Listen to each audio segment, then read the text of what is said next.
An undated photo shows North Korean leader Kim Jong Un the launch of the medium to long-range strategic ballistic rocket Hwa-12 at an unspecified location.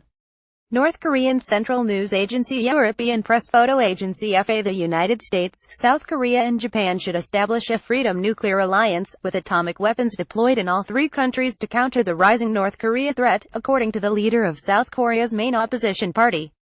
Hong Joon-pyo, chairman of the Liberty Korea Party, said North Korea is not going to give up its nuclear weapons anytime soon and has effectively formed a socialist nuclear alliance with China and Russia. So the United States should abandon its policy of pressure and engagement with the regime of Kim Jong Un and move toward a new buildup of nuclear weapons in South Korea, he said. If Washington won't oblige, South Korea and Japan should develop their own nuclear weapons to even the playing field, he told a group of Post journalists during a visit to Washington this week. Despite criticizing U.S. policy, Hong said he likes President Trump's brash rhetoric, including his threat to totally destroy North Korea in his recent United Nations speech. One way of dealing with gangsters is to act like a gangster yourself, said Hong, a former prosecutor. Mr. Trump's approach is very appropriate. If you want to deal with a tough guy, you need to be even tougher. For months, Hong and his party have been pushing the Trump administration to return tactical nuclear weapons to South Korea, reversing the removal of such arms by President George H.W. Bush in 1991. Trump insists the United States will never accept North Korea as a nuclear power, but it is already a fact, Hong said. Therefore, Washington and its allies need to ramp up their own nuclear postures to get to a position where North Korea will bargain on reducing nukes on both sides of the North-South border. For the U.S. or others to accept, or acknowledge that North Korea is a nuclear state or not does not change the fact that they have the capabilities, he said. By having a balance of nuclear threats, we will be able to prevent the war we've been trying to prevent from the very beginning. And after preventing the war, we can talk about nuclear disarmament. Just threatening a nuclear escalation could be helpful in scaring North Korea or China into responding to international concerns about Kim's nuclear arsenal, Hong argued. Trump should tell the Chinese government when he gets to Beijing that if Chinese officials don't do more, the United States can't stop South Korea from going nuclear, he said. We need to put fear in the mind of the dictator of North Korea, he said. This is something that Chinese President Xi Jinping really wants to avoid at all costs.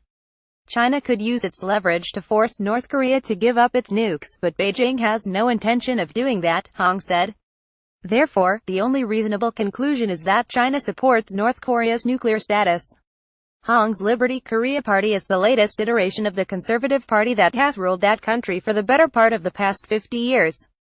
Its leaders are highly critical of the government of Moon Jae-in as too soft on North Korea. They point to recent South Korean polls which showed that 68% of citizens support the redeployment of nuclear weapons in South Korea and 60% support South Korea developing nuclear weapons of its own. Both Hong and Moon agree that a preventive strike on North Korea by the United States, as Trump has threatened, would be a tragic mistake. Hong said he was told the U.S. military estimates that it would take about a week to destroy all North Korean artillery aimed at the South, and that on each day of that week there would be about 60,000 South Korean casualties. Hong also doesn't believe the United States should try to shoot down a North Korean test missile in flight, because if it missed, this would be a fatal blow to the credibility of the military capabilities of the U.S., but he repeatedly stressed the urgency of the crisis, which he said was reaching a climax.